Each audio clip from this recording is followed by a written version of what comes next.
وہ بہت معنی رکھتے ہیں. ابھی ہماری مہمان پوچھ رہی تھی کہ یہ کون سا ڈس آرڈر ہوتا ہے, تو میں آپ کو بتا دوں کہ یہ گیس لائٹ پرسنالٹیز ہوتی ہیں جس پہ ابھی تک پاکستان میں کوئی کام نہیں ہوا. ہم میں سے ہر چوتھا بندہ جو ہے وہ گیس لائٹ پرسنالٹی ہے, جو اپنی بات کو دوسرے پہ انڈوز کرتا ہے. پہلے اس کو کہتا ہے کہ ہاں میں نے یہ کیا, یا اس کو کہتا ہے اچھا ایسے ہو گیا تمہاری لائف میں, او ہو یہ تو بڑا مسئلہ ہو گیا, تمہاری اتنی بیٹیاں ہو گئی ہیں, بیٹا نہیں ہوا. اور اس کے بعد جب آپ ایک دم رسپونڈ کرتے ہیں تو وہ بندہ اپنی بات سے مکر جاتا ہے کہ ہائے ہمارا تو کہنے کا یہ مقصد ہی نہیں تھا, تم نے تو ہماری بات کو ہی غلط سمجھ لیا, تم نے تو بات کو کسی اور طرف لے گئی ہو, تم نے تو کمال ہی ہو گیا, تم نے تو ہمیں ہی غلط ثابت کر دیا. میں نے بڑی آنٹیوں کو اس طرح کی باتیں کرتے ہوئے سنا ہے. یہ گیس لائٹ پرسنالٹیز ہیں, خطرناک قسم کی جو ہے وہ خواتین ہیں, جو آپ کو سنا بھی دیتی ہیں اور بعد میں مکر بھی جاتی ہیں کہ ہم نے تو کچھ کیا ہی نہیں ہے. یہ ڈس آرڈر ہے. میں آپ کو بتا دوں سائیکلوجیکل شاید بہت کم لوگوں نے جو ہے وہ اس ڈس آرڈر پہ کام کیا ہے. میری بڑی ریسرچ ہے بیہیویئرز پہ, کیونکہ میری ایکسپرٹیز بیہیویئر میں اور ایب نارمل سائیکالوجی میں ہے, تو میں اس پر جو ہے وہ کام کرتی ہوں. اور میرا خیال ہے پاکستان میں آپ کے بہت کم ایسے سائیکالوجسٹ ہیں جنہوں نے ایب نارمل بیہیویئرس پہ کام کیا ہے. اسی لیے میں اکثر اوقات جو ہے وہ بیہیویئرس کے وہ پوائنٹس آپ لوگوں کو بتا دیتی ہوں جو شاید نیچرلی نہیں ہوتے. سر اٹھانے کی فرصت نہیں ملتی ہوگی, کیونکہ الحمدللہ بھرپور ہر ایک کے اندر یہ ایب نارمل کوالٹیز بے تحاشا ہیں. ہمارے لوکل زبان میں نا اس ڈس آرڈر کو کہتے ہیں بی جمالو.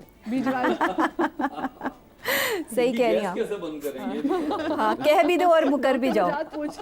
ہاں کہہ بھی دو اور مکر بھی جاؤ. اصل میں کہتی ہوں کہ دل بڑا کیجئے, برائی بھی کوئی کرنے کی چیز ہے, سامنے آئے اور مقابلہ کیجئے.